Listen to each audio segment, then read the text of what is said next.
Confesión, compañerismo y el Espíritu Santo. Serie Agenda de Objetivos. El cuarto objetivo de la Agenda de Dios para nosotros es que aprendamos acerca de la confesión de pecados y compañerismo con cristianos. Visualizando el compañerismo con Cristo. ¿Cómo podemos visualizar el compañerismo con Cristo? Visualicemos el compañerismo con Cristo con una ilustración. Aquí en la pantalla tenemos 3 círculos y vamos a explicar el significado de los símbolos. Hay 3 círculos. Cada círculo representa el corazón de una persona. Dentro de cada círculo hay una silla. La silla representa la voluntad o el trono desde donde se gobierna todo lo que hacemos. La letra E representa el ego, nuestra voluntad, nuestra carne. El símbolo del pez representa a Jesús. Si vemos el símbolo de la izquierda, el ego está ocupando el trono del corazón de la voluntad. Cristo está fuera del corazón, fuera de la vida de alguien. Así es la vida de una persona que no ha conocido a Cristo, que no ha nacido de nuevo, del hombre natural. Su vida está gobernada por el temor, la preocupación y el pecado. Veamos ahora el círculo de la derecha. En este círculo de la derecha, Jesucristo está dentro. Está sentado en el trono de la voluntad, está gobernando la vida de esta persona. El ego está sometido a Cristo, está sujeto a Cristo. La carne está sujeta y esta es una vida llena de paz, poder, gozo y propósito. Sin embargo, a veces sacamos a Jesús del trono y nosotros volvemos a tomar el control.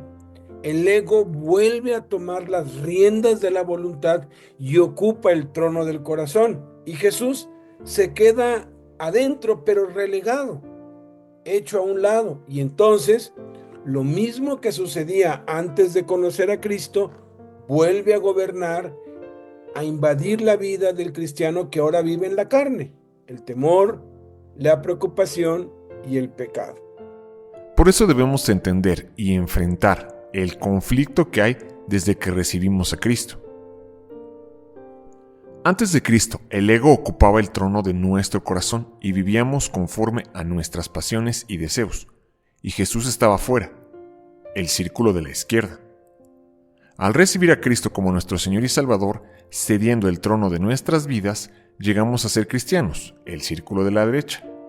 El ego, habitualmente, tratará de controlar otra vez nuestra vida, y cuando eso sucede, muchos de los antiguos síntomas se manifiestan otra vez, el círculo de abajo. ¿Ha sido esta su experiencia? Si lo ha sido, hay buenas noticias. Primera de Juan 1:9 dice lo siguiente.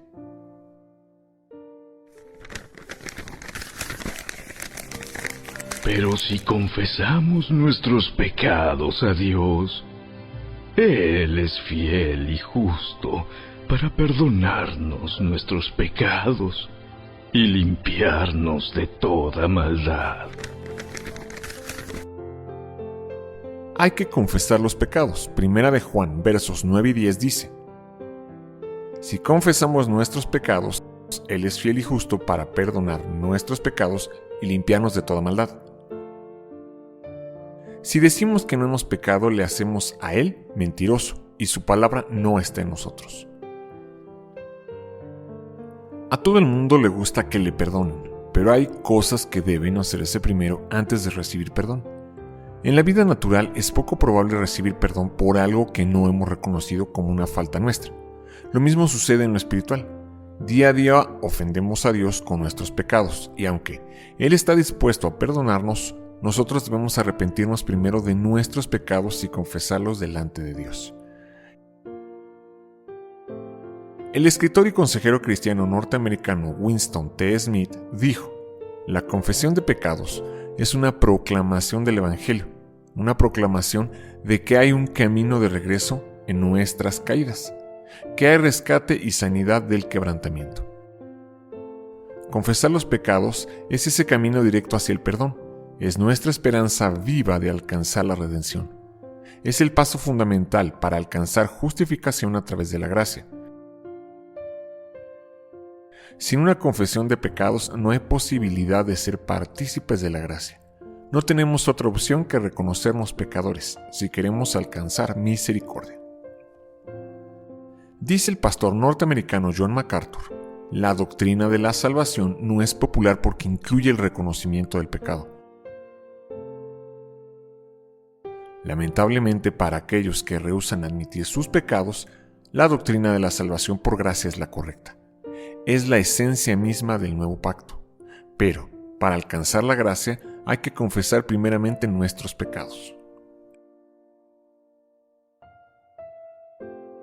La autora cristiana Nancy Leigh DeMoss dijo: la diferencia entre dos personas pecadoras no es tanto la magnitud de su pecado, sino la respuesta que da al ser confrontado con él. Sin lugar a duda, no existe un solo ser humano sobre la tierra que no haya pecado. Ante los hombres podría existir una escala de pecados, pero para Dios, toda ofensa a su ley es igual de pecaminosa. Si somos confrontados y no reconocemos nuestra culpa, es imposible esperar que el Dios justo y santo a quien ofendimos nos perdone. Los dos primeros reyes de Israel, Saúl y David, ambos pecaron contra Dios. A cada uno de ellos Dios envió un profeta a confrontarlo. Cuando el profeta Samuel confrontó el pecado de Saúl, esta fue su respuesta. Y Saúl respondió a Samuel: antes bien, he obedecido la voz de Jehová y fui a la misión que Jehová me envió, y he traído a Agag, rey de Amalec, y he destruido a los amalecitas. Primero de Samuel 15:20. Saúl se justificó en lugar de confesar su pecado. En cambio, cuando el profeta Natán amonestó a David por su pecado, el rey David respondió lo que dice en 2 de Samuel 12:13. Entonces dijo David a Natán: pequé contra Jehová. Y Natán dijo a David: también Jehová ha remitido tu pecado, no morirás. Mientras Saúl encubrió su pecado y fue desechado como rey de Israel, David lo confesó y fue perdonado. Mucha gente podría decir que el pecado de Saúl fue más leve que el de David, porque él primero tan solo no siguió las instrucciones al pie de la letra, mientras que el segundo adulteró y mató. Para Dios, toda desobediencia a sus instrucciones es un pecado igual de grave. La actitud que debemos tomar al ser confrontados por nuestras faltas debe ser como la de David o como la de John Newton, autor de Amazing Grace, quien dijo: yo recuerdo dos cosas, que soy un gran pecador y que Jesús es un gran salvador. No encubramos nuestros pecados, más bien confesémoslos delante de Dios admitiendo nuestras culpas, porque Él es fiel y justo para perdonarnos y limpiarnos de toda maldad. El compañerismo es vital para nuestro crecimiento espiritual. Por eso siempre debemos estar visualizando el compañerismo con otros cristianos. ¿Cuántos tipos de compañerismo hay y cuáles son? Básicamente hay 3 tipos de compañerismo que vamos a ver en la pantalla. La pareja A, 2 incrédulos. La pareja B, 2 cristianos. La pareja C, un incrédulo y un cristiano. ¿Cuál de las 3 parejas anteriores estamos viendo congeniará mejor? Obviamente la pareja B, la de los 2 cristianos, porque aun cuando siguen siendo humanos y cometen errores, tienen a Cristo y al Espíritu Santo que los convence de pecado, de justicia y de juicio. Si alguno de los dos tiene una mala actitud, van a pedirse perdón mutuamente y van a tratar de arreglar sus asuntos y vivir en armonía y en humildad entre los dos. Sin embargo, los 2 incrédulos, la pareja A, aun cuando pareciera que tienen todo en común y que se la pueden pasar bien, al final de cuentas, como el egoísmo es el que gobierna sus vidas, al final de cuentas van a sacar el cobre, como dicen, y van a terminar mal. En la pareja C, el incrédulo y el cristiano son como el agua y el aceite. ¿Por qué el incrédulo se siente disgustado en la pareja C? Pues porque él sabe que no tiene a Cristo, él sabe que debe vivir como vive el otro, él sabe que debe entregar su vida a Cristo y sin embargo no lo hace. Y por eso es que la gente pone excusas y siempre presenta argumentos de por qué no se entrega a Cristo y siempre dice: es que yo vi que uno que se dice cristiano hace esto y el otro y hace aquí y hace allá, pero la verdad es que Jesús nos mostró y nos enseña que la única razón por la que alguien no se entrega a Él es porque ama más el pecado que la luz. Por eso es que el incrédulo se siente a disgusto en la pareja C, del incrédulo y el cristiano. Y pues definitivamente los cristianos espirituales gozan sus relaciones sociales porque tienen a Cristo y el Espíritu Santo es el que los llena. Por eso la Escritura dice que no nos embriaguemos con vino, en lo cual hay disolución, sino que antes bien seamos llenos del Espíritu Santo hablando entre nosotros. Y así de esa manera, teniendo comunicación, compañerismo, hablando los unos con los otros, es como somos llenos del Espíritu Santo. Por todas partes del mundo la gente está regresando a un cristianismo más sencillo. Están dejando atrás aquellas tradiciones, haciéndose la pregunta: ¿cómo se vería la iglesia sin todas las religiones? El problema para muchos acá en el occidente es que para la mayoría de nosotros, todo lo que sabemos acerca de hacer iglesia es lo que la iglesia tradicional nos enseñó. Tenemos que volver a la iglesia del Nuevo Testamento. Dios está usando las iglesias tradicionales de una manera asombrosa, pero también está revelando una nueva forma de hacer las cosas. Está derramando un vino nuevo, el cual requiere un tipo de odre diferente. Pero, ¿qué es lo que hacemos cuando nos reunimos? ¿Cuál es la diferencia aparte de las dimensiones del local en donde nos reunimos? Esto no tiene que ver con implantar un nuevo sistema. La idea es permitir que el Espíritu Santo haga su obra sin que nosotros nos interpongamos en el camino.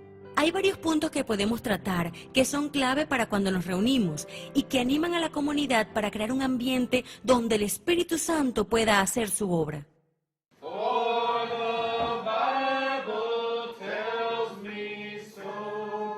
Las iglesias sencillas no son una iglesia encogida, sino más bien son una familia. Se parece más a una familia, donde si tales necesidades no son el aspecto de la semana, entonces estamos cambiando de posición, convirtiéndonos quizás en un hospital donde alguien tiene problemas severos y esa clase de cosas. Entonces tenemos que cerrar todo, preocuparnos por esas necesidades inmediatas. Algunas veces sentirás como si estuvieras en la escuela, donde hay una enseñanza que debe tomar lugar, y algunas veces estarás en posición de ser ese ejército de Dios. Las iglesias en los hogares, también conocidas como iglesias sencillas, no significa reunirse solamente en un hogar. Esto es algo mucho más profundo que esa definición. Lo que en realidad significa es un cambio en la forma de pensar acerca de lo que es la iglesia. Yo crecí bajo un formato de iglesia tradicional. Yo era el pastor de la iglesia, y lo que vimos como iglesia resultó ser un programa implementado en el contexto de una reunión. Las iglesias en los hogares van más allá de esto. Primero que todo, es una familia. Una relación de familia que dura 24 horas al día. Una clase de relación en la cual entras con un grupo de personas y es entonces cuando empiezas a reunirte, pero no estás limitado a simples reuniones. En segundo lugar, va mucho más allá de desarrollar un programa.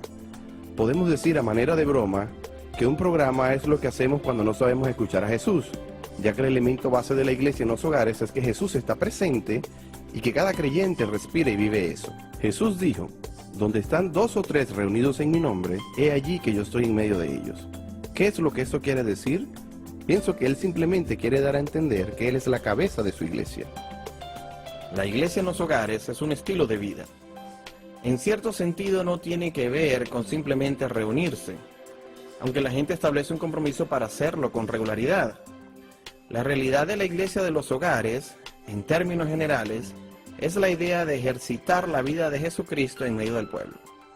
Empieza con el concepto que, donde 2 o 3 se reúnen, Jesucristo está en medio de ellos, y literalmente esto invade cada aspecto de su vida. La gente, cuando piensa en la palabra iglesia, solamente se refiere a un templo con gente dentro, y eso no es lo que significa ser iglesia. La iglesia es el pueblo de Dios involucrado en sus asuntos.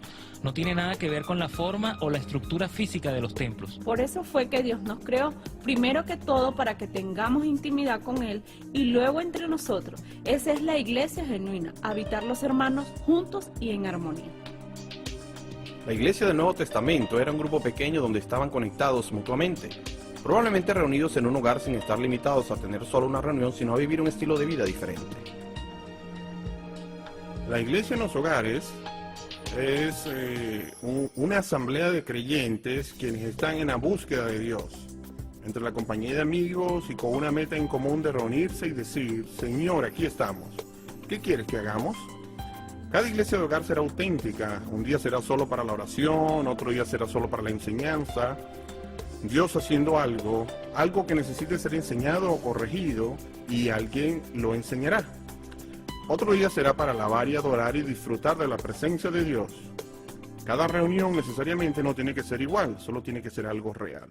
Ellos no solo escuchan a alguien exponer la Biblia en 3 puntos y 30 minutos para luego irse a sus hogares y olvidarse del 95% camino a casa.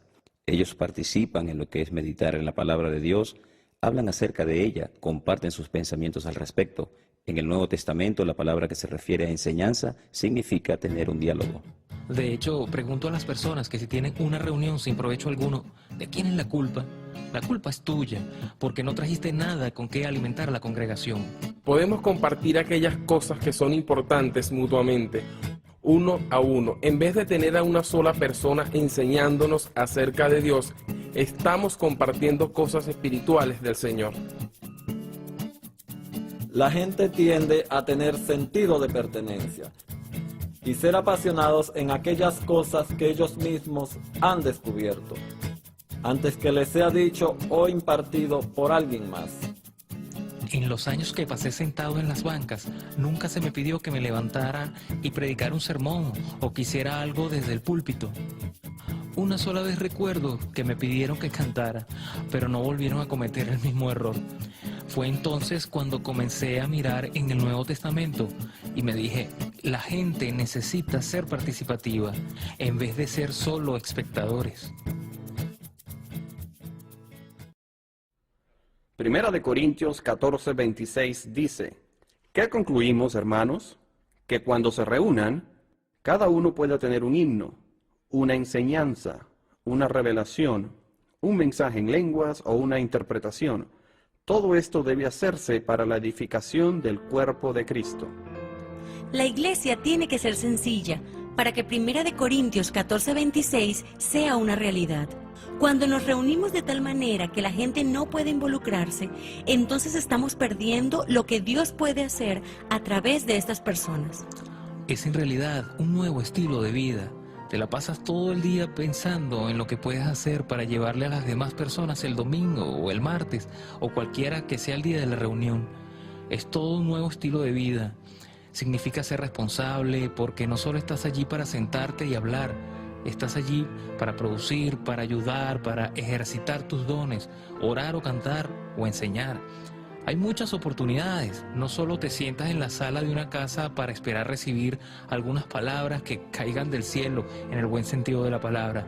La iglesia en los hogares probablemente dura de 2 a 3 horas y difícilmente recibirás una palabra que sea repetida porque todos están allí para participar, permaneciendo unidos, lo cual forma parte de la vida. Cuando nos reunimos, nos aseguramos que algo sea de participación conjunta y que no solo sea algo dirigido desde el frente. Asegúrese que cada parte provea lo que dice 1 Corintios 14:26. Pienso que en el occidente hemos sido tentados, y con buena intención, a glorificar a Dios con lo que hemos hecho en la medida que nos hemos elevado a cómo ser iglesia. A tal estado que toma a un profesional o a un grupo profesional sacarlo. Y todas esas son buenas intenciones, pero los resultados han sido desastrosos, porque lo que hemos hecho es levantar el estandarte de cómo hacemos iglesia, a tal punto donde solo algunos pueden salir del atolladero, y lo que realmente hemos hecho al respecto es atraer una audiencia en vez de levantar un ejército. Pienso que lo que necesitamos hacer es revertir el orden. Hemos levantado el estandarte de cómo hacer iglesia y como consecuencia disminuido el estandarte de lo que significa ser un discípulo. Si tomas 1 hora y media de tu tiempo un día por semana, entonces ya eres un discípulo. Eso no fue lo que hizo Jesús. Necesitamos elevar el concepto de lo que significa ser un discípulo en vez de andar pensando en cómo se hace una iglesia.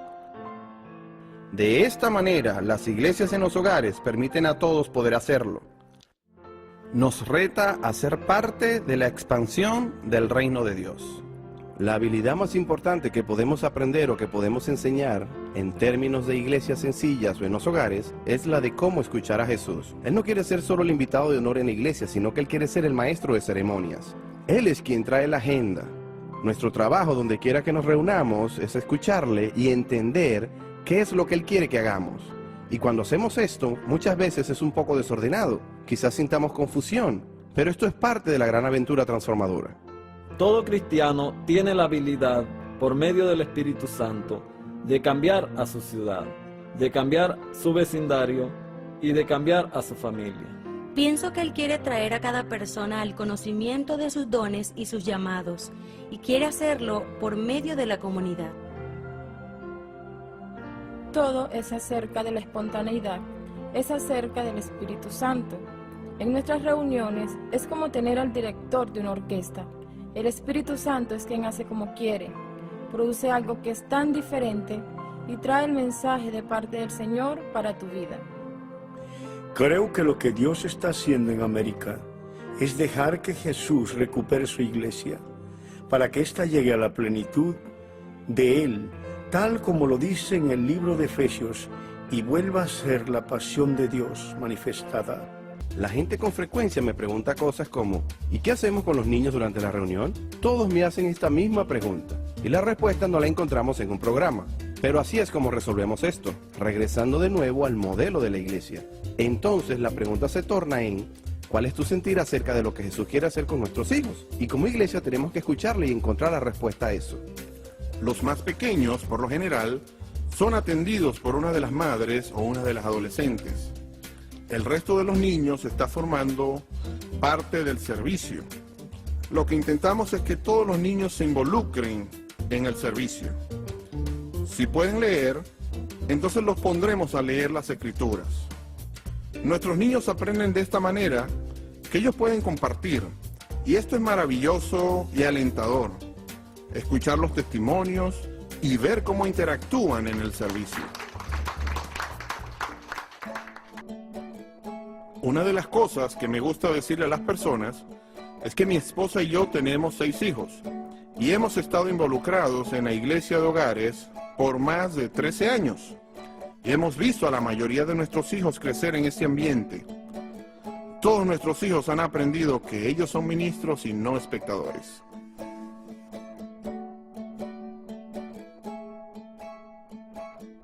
Los niños no tienen un Espíritu Santo Junior. El Señor les habla a ellos tanto como a cualquier otra persona. Tal como dice la palabra en 1 Corintios, es vital que cada miembro cumpla con su parte. Y esto en realidad es la clave para que todas las personas desarrollen su papel y de esta manera las iglesias funcionen como debería ser. Asiste a tu reunión de iglesias esperando ser usado por Dios y dejemos que Él tome el control de los detalles. Entonces veamos lo que la Biblia enseña acerca de cómo, por qué y para qué debemos congregarnos.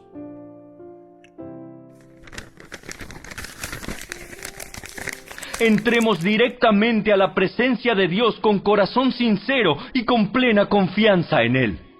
Pues nuestra conciencia culpable ha sido rociada con la sangre de Cristo a fin de purificarnos, y nuestro cuerpo ha sido lavado con agua pura.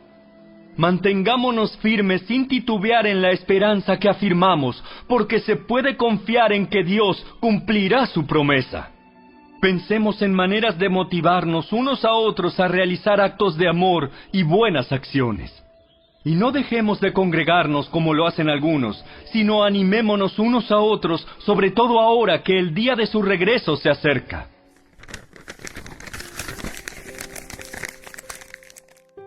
En Hebreos 10:22, Dios nos manda que nos acerquemos a Él de la siguiente manera: con corazón sincero, sin hipocresía, tal cual somos, en plena certidumbre de fe, creer que Dios existe y recompensa a los que le buscan, purificados los corazones de mala conciencia, habiendo confesado nuestros pecados, lavados los cuerpos con agua pura, limpios.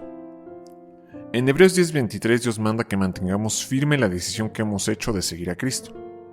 En Hebreos 10:24 dice que debemos hacer, al reunirnos, considerarnos unos a otros, interesarnos unos por los otros, estimularnos al amor, demostrar nuestro amor con hechos y no solo con palabras. Estimularnos a las buenas obras, animándonos a ayudar a los pobres, organizando acciones prácticas. En Hebreos 10:25 Dios nos manda que no nos dejemos de congregar, sino más bien que nos animemos, exhortemos unos a otros a seguir haciéndolo, porque la venida de Jesús está más cerca cada día que pasa. El quinto objetivo de la agenda de Dios para nosotros es que aprendamos acerca de el Espíritu Santo y caminar en el Espíritu. Lo primero que debemos comprender es cómo es hoy la relación de Dios con el hombre. ¿Cómo ha cambiado la relación de Dios con el hombre? Dios siempre se ha relacionado con los seres humanos. De todos los seres que Dios creó, ángeles, arcángeles, serafines, querubines y seres vivientes, los seres humanos somos los únicos creados a imagen y semejanza de Dios. En el principio, la relación de Dios con el ser humano era natural, de amistad, de compañerismo, de intimidad. El Espíritu Santo revela en Génesis que Dios se paseaba en el huerto, al aire del día, que Dios hablaba presencial, directa y personalmente con el hombre y la mujer, sin barreras, sin intermediarios, ni ningún otro medio que Dios mismo en persona. Dios estaba presente con ellos. Después de que Adán desobedeció y pecó, murió tal y como Dios se lo había advertido, pero no fue una muerte física, sino una muerte espiritual. La palabra muerte en el idioma original significa separación. Los seres humanos fueron separados de la comunión y de la presencia de Dios. A partir de aquí, Dios comenzó a manifestarse a los seres humanos por medio de visiones, sueños y lo que se conoce como teofanías. Teofanía es cuando Dios se presenta a los hombres en forma de un ángel o de un ser humano común y corriente. Y así lo hizo durante más de 2500 años hasta que estableció la ley con Moisés, y entonces Dios se relacionó con el hombre por medio de un sistema de sacerdotes, un lugar de adoración, tabernáculo, templo, rituales y sacrificios, todo eso como un modelo, sombra y figura de la promesa que Dios hizo en el jardín del Edén de ser Él mismo quien vendría a rescatarnos y a vencer a Satanás. Sin embargo, a pesar de establecer la ley, los seres humanos siguieron apartándose y rebelándose contra Dios y desobedeciéndole. Entonces Dios se comunicaba con los hombres por medio de los jueces, desde Otoniel hasta Sansón, durante 350 años. Y después por medio de los profetas, desde Samuel hasta Malaquías, por más de 700 años, seguido de un periodo de silencio de 400 años, hasta Juan el Bautista, el último profeta antes de Cristo. Entonces, Dios se hizo hombre en la persona de Jesús y nació de una virgen tal y como prometió en el jardín del Edén y como lo profetizó por medio de Isaías. Entonces, Dios en persona estuvo entre los hombres en Jesús. Eso es una maravillosa verdad y revelación. Durante siglos muchos filósofos y pensadores que no conocen las Sagradas Escrituras obviamente, y hasta hay canciones que han planteado qué pasaría si Dios estuviera entre nosotros, si fuera como uno de nosotros, si caminara y viviera como cualquier ser humano, y lo dicen como con nostalgia, uy, si eso pudiera pasar, pero eso ya sucedió. Dios, el creador, el eterno, el único Dios vivo, vivió, comió y convivió con nosotros en forma humana en Jesús. Jesús es Dios encarnado. A Dios en su plenitud y totalidad ningún hombre ha visto, ni puede ver jamás, porque habita la luz inaccesible. Quien lo llegue a ver ya se murió. Sin embargo, Jesús, el carpintero de Nazaret, nacido de María e hijo, según se creía, de José, dio a conocer a Dios. Ver a Jesús era ver a Dios, oír a Jesús era oír a Dios. Jesús vino a restaurar lo que Adán perdió en el jardín del Edén, y por medio de un solo sacrificio, una vez y para siempre, rasgó el velo de separación y nos abrió con su propia sangre el camino a la comunión personal, íntima, directa y sin barreras con Dios. Al resucitar Jesús, ascender al cielo y sentarse a la diestra de Dios en las alturas, envió al Espíritu Santo a nuestros corazones para cumplir su promesa de que viviría dentro de nosotros, que Dios habitaría en nuestro cuerpo, que seríamos el templo de Dios y que Padre, Hijo y Espíritu Santo morarían dentro de nosotros. Al creer en Jesús y recibirlo, hemos nacido de nuevo y somos un espíritu con Jesús, creados en justicia y santidad de la verdad. Ahora Dios vive en nosotros y ya no hay barreras ni obstáculos. Ya no necesitamos intermediarios, ni sacerdotes, ni pastores, ni rituales, ni liturgias, ni ir a un lugar especial, sino que podemos relacionarnos con Dios donde quiera que estemos y a toda hora, en todo momento, porque Dios vive en nosotros y su plan es que nos relacionemos con Él tal y como fue su intención desde el principio de la creación, y por medio de conocerlo y aprender de Él, seamos transformados a la imagen de Jesús, lo que significa que debemos cambiar nuestros pensamientos, nuestra mentalidad, nuestra manera de pensar para que sea conforme a su palabra, a fin de que seamos conformados al carácter y conducta de Jesús. ¡Qué maravillosa noticia! Cristo en nosotros es la esperanza de gloria. Dios vive en nosotros. Lo mejor no está por venir, lo mejor ya vino y lo tenemos en nosotros. Tenemos acceso libre y directo a Dios. Bendito sea Dios. Antes que viniera Cristo, Dios estaba sobre el hombre. Cuando vino Cristo, Dios estaba con el hombre. Desde que resucitó y ascendió hasta hoy, Dios está dentro de todos los que reciben a Jesús. Es muy importante entender la relación de Dios con el hombre. Dios siempre se ha relacionado con el hombre. Él creó la tierra, Él nos creó. Antes de que viniera Cristo, Dios estaba sobre el hombre. Venía el hombre, se manifestaba al hombre en una voz, en un ángel, en una luz, en una nube. Los profetas decían: así dice Dios, así dice Jehová. Vino a mí palabra de Jehová. Dios se manifestó a mí. Dios se manifestaba al hombre, estaba sobre el hombre. Cuando vino Cristo, Emmanuel, Dios con nosotros, Dios está entonces ahora con el hombre. A partir de la venida de Jesús desaparece Él, así dice Jehová, así dice el Señor, y entonces Dios comienza a expresar: de cierto les digo, porque era Dios encarnado. Cuando Jesús vivió entre los hombres como humano, Dios podía ser tocado y podía ser visto en la persona de Jesús. Pero entonces Jesús muere y resucita y asciende a la diestra del Padre. Y desde que resucitó y ascendió hasta hoy, después de enviarnos el Espíritu Santo, Dios vino a habitar dentro de todos los que recibimos a Jesús, y ahora Dios está dentro de nosotros. Y ya no dice: de cierto les digo, ni decimos: así dice Jehová. Ahora simplemente declaramos la palabra de Dios, porque la palabra de Dios es lo que Dios habla por medio de lo que está escrito sobre el hombre en el Antiguo Testamento, con el hombre en los Evangelios y dentro del hombre en el Nuevo Testamento. En resumen, la relación de Dios con el hombre puede definirse así: Dios está sobre el hombre antes de que viniera Cristo, con el hombre cuando se encarnó en Jesús, y ahora dentro de nosotros desde que Jesús resucitó y ascendió al cielo y envió al Espíritu Santo en Pentecostés. Una de las verdades más importantes que debemos recibir, aprender y vivir es que el Espíritu Santo vino a usted y entró en usted cuando recibió a Cristo, tal como las siguientes escrituras lo confirman. En el último día, el más solemne de la fiesta, Jesús se puso de pie y exclamó: si alguno tiene sed, que venga a mí y beba. De aquel que cree en mí, como dice la Escritura, brotarán ríos de agua viva. Con esto se refería al Espíritu que habrían de recibir más tarde los que creyeran en Él. Hasta ese momento, el Espíritu no había sido dado, porque Jesús no había sido glorificado todavía.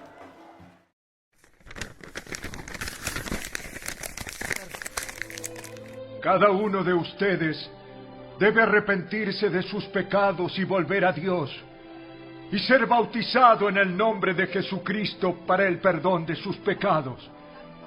Entonces recibirán el regalo del Espíritu Santo.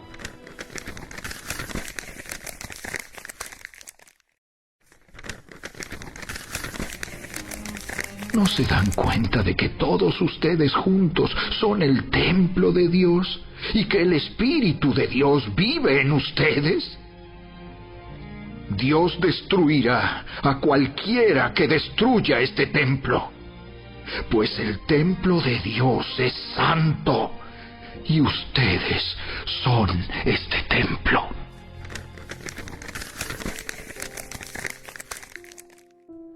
También debemos descubrir que la Biblia claramente revela que el Espíritu Santo es Dios y no una energía como las sectas falsas lo enseñan. Eterno, omnipresente, omnisciente, todopoderoso, milagroso, creador como Dios mismo. Y además de ser Dios, la Escritura con absoluta claridad enseña que el Espíritu Santo es una persona y no una fuerza como muchos falsos maestros aseguran sin bases. Aconseja, enseña, testifica, convence, escucha, habla, dirige, anima, envía, se entristece, puede ser probado, puede ser resistido. Consideremos ahora el caminar en el espíritu o en la carne. El deseo de la carne es contrario al deseo del espíritu, tal y como lo dice Gálatas 5 del 16 al 18.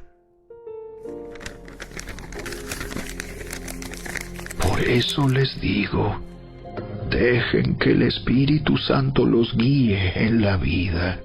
Entonces no se dejarán llevar por los impulsos de la naturaleza pecaminosa.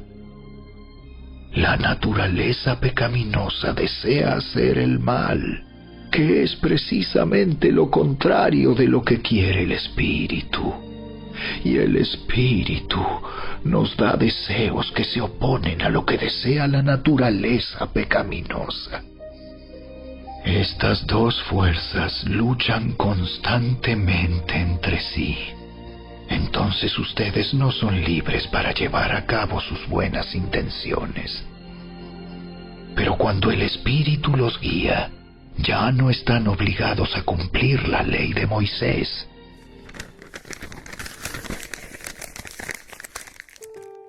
El querer el bien está en nosotros, pero no el hacerlo.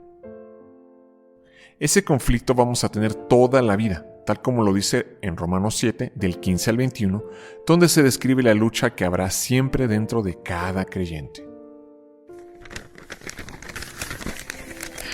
Realmente no me entiendo a mí mismo, porque quiero hacer lo que es correcto, pero no lo hago.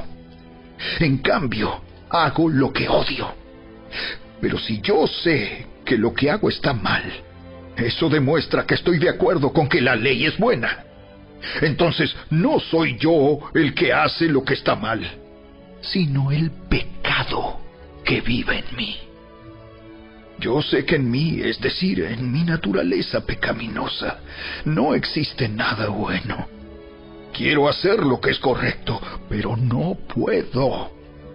Quiero hacer lo que es bueno, pero no lo hago. No quiero hacer lo que está mal, pero igual lo hago. Ahora, si hago lo que no quiero hacer, realmente no soy yo el que hace lo que está mal, sino el pecado que vive en mí.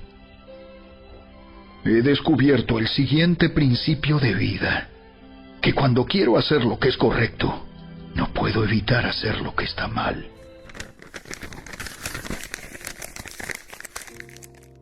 Porque si ya somos salvos, seguimos pecando. Para responder a esta pregunta necesitamos entender tres cosas. La primera es que la salvación sucedió en nuestro espíritu, no en nuestra alma o en nuestro cuerpo. Y por eso la salvación no se puede ver, ni sentir, ni tocar, ni percibir. Muchos quieren que cuando reciban a Cristo sientan un fuego, un aire o algo pase, pero generalmente no sucede nada porque eso sucede en el ámbito espiritual que está totalmente ajeno a los 5 sentidos y a las emociones. Somos creados a imagen de Dios. somos igual que Él, trinos, compuestos de 3 partes en una. Somos espíritus que poseemos un alma, nuestra personalidad, y habitamos en un cuerpo. Jesús dijo, lo que es nacido de la carne, carne es, y lo que es nacido del espíritu, espíritu es. Dios es espíritu y se comunica y relaciona con nosotros de espíritu a espíritu. La segunda cosa que debemos entender es definir básicamente y de acuerdo con la perspectiva de Dios lo que es el pecado. Porque para nosotros el pecado es matar, robar, adulterar, hacer cosas así muy escandalosas.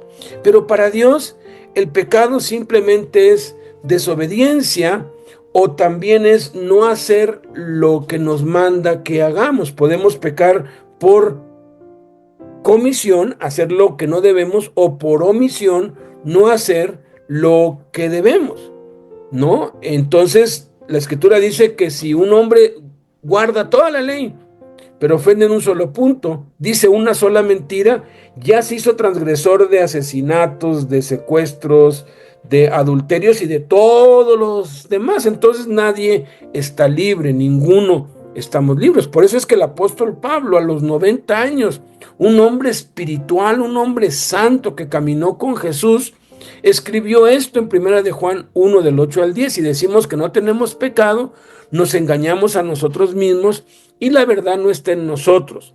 Si confesamos nuestros pecados, Él es fiel y justo para perdonar nuestros pecados y limpiarnos de toda maldad. Si decimos que no hemos pecado, le hacemos a Él mentiroso y la palabra no está en nosotros. La tercera cosa es entender que debemos ser transformados a la imagen de Cristo en nuestra alma por medio de la renovación de nuestros pensamientos. Segunda de Corintios 5:17 establece la primera verdad que tenemos que entender. De modo que si alguno está en Cristo, nueva criatura es, las cosas viejas pasaron y aquí todas son hechas nuevas. No dice nueva criatura será, dice nueva criatura es algo que ya sucedió. En nuestro espíritu somos perfectos, somos como Jesús, es lo que la Escritura dice. Pero luego, ¿qué es lo que pasa? ¿Por qué seguimos tropezando en aquellas cosas que ya no queremos hacer y queremos dejar?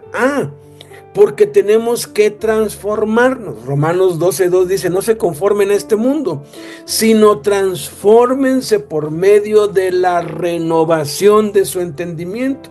Entonces, respondiendo a la pregunta, ¿por qué si ya somos salvos seguimos pecando? Pues con base a todo lo que hemos expuesto, la respuesta es porque hemos nacido de nuevo en nuestro espíritu y recibimos la nueva naturaleza de Dios en nosotros, en el Espíritu Santo adentro.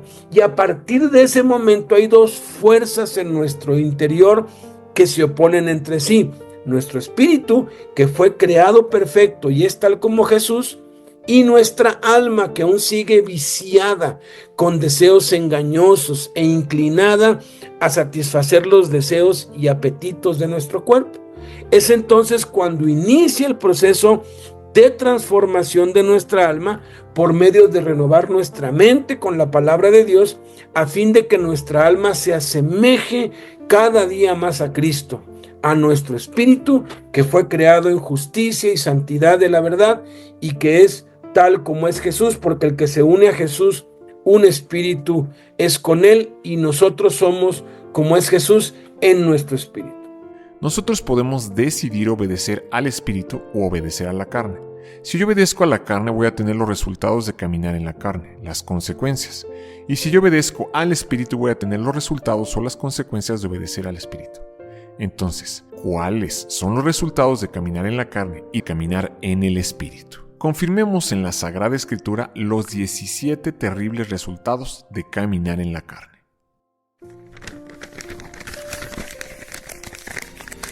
Cuando ustedes siguen los deseos de la naturaleza pecaminosa, los resultados son más que claros. Inmoralidad sexual, impureza, pasiones sensuales, idolatría, hechicería, hostilidad, peleas, celos, arrebatos de furia, ambición egoísta, discordias, divisiones, envidia, borracheras, fiestas desenfrenadas y otros pecados parecidos.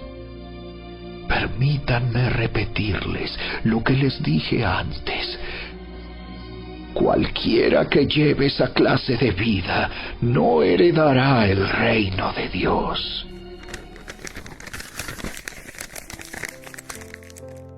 Daños al cuerpo: adulterio, fornicación, inmundicia, lascivia, pleitos, contiendas, homicidios, borracheras, orgías. Daños al alma: enemistades, celos, iras, disensiones, envidias. Daños al espíritu: idolatría, hechicería, herejías. Pero si obedecemos al Espíritu, entonces vamos a disfrutar los resultados de caminar en el Espíritu.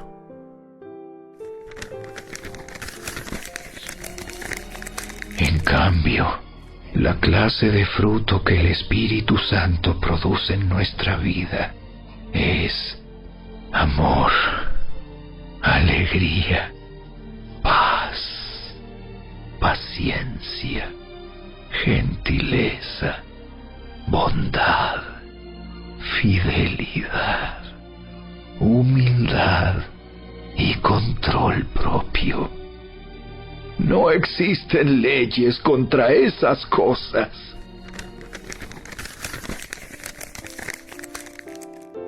Beneficios al cuerpo: paciencia, mansedumbre, dominio propio. Beneficios al alma: benignidad, bondad, fe.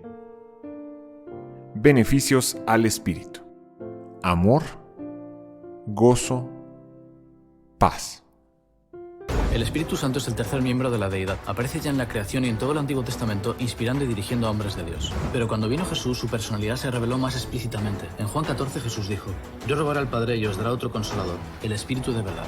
Ese otro, en griego, indica a alguien de la misma clase, por lo que tenía que ser divino, como Jesús. En Pentecostés todos fueron llenos del Espíritu Santo. Desde entonces es el representante de Jesús en la tierra, sin restricciones espaciotemporales. Él asume el relevo en el plan de salvación, repartiendo dones como Él quiere a la Iglesia y haciendo efectivo en los creyentes el sacrificio de Jesús. En la Biblia, el Espíritu Santo es una persona que escudriña, conoce, testifica, revela, convence, ordena, lucha, mueve, ayuda, guía, crea, recrea, santifica, realiza milagros y dirige asuntos de la Iglesia. En Hechos 13 dijo el Espíritu Santo: apartadme a Bernabé y a Saulo, y en Hechos 15 incluso da su parecer. Además puede ser resistido, entristecido, blasfemado y ofendido. No es una energía ni la personificación de un concepto. Aparece en igualdad junto al Padre y el Hijo en Hechos 10, 1 Pedro 1, 2 Corintios 13, el bautismo de Jesús en Mateo 28, bautizándolos en el nombre del Padre, del Hijo y del Espíritu Santo.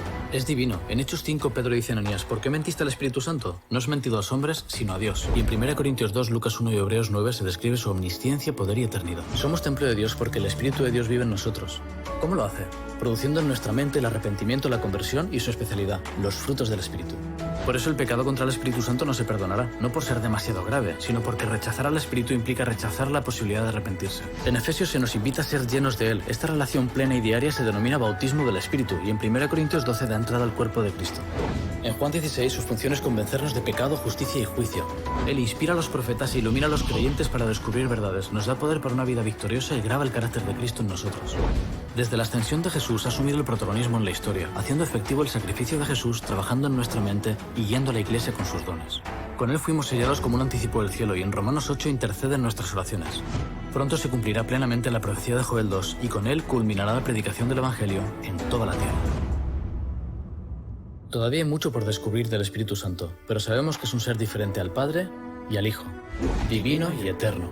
Caminar con Dios es vivir en el Espíritu. Rechazar al Espíritu es perder el cielo. Si un día aceptaste a Jesús, fue gracias a Él. Si tu vida ha sido cambiada, ha sido por Él. Si ahora mismo estás viendo este vídeo, no es casualidad. Él te ha traído aquí. Dedica un momento a darle las gracias. Ábrele las puertas de par en par y llénate de vida.